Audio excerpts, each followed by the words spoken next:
How to fix Steam slow download speed. Hey guys, welcome back to our channel. So in this video, we're going to learn about troubleshooting the Steam download issues like random drops to zero or slow download speeds. First, you need to go ahead and clear the download cache. For that, you can go ahead and clear it from the Steam, or you can tap on the three dots in the top right corner if you're using browser, then go to settings.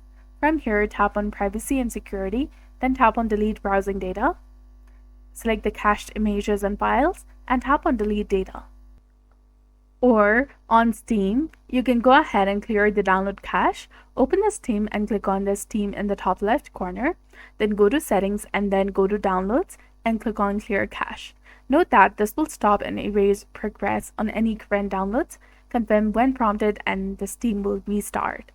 You can also try changing the DNS service. For that, you need to open the start menu. Search for View Network Connections.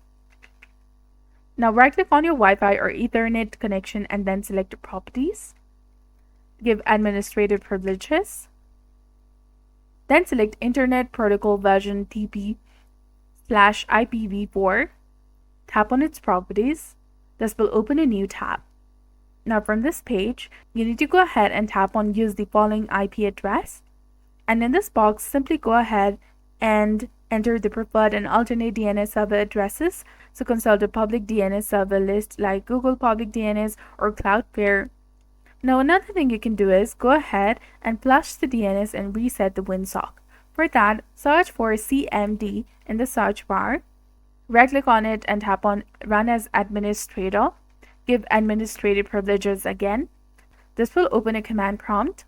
From this page, simply type in ipconfig/flush DNS and hit enter. Then type in netsh space winsock space reset and hit enter, and you'll be done. Now another thing you can do is you can adjust the disk drive policy. Right click on the start button and then open the device manager. Expand the disk drive section.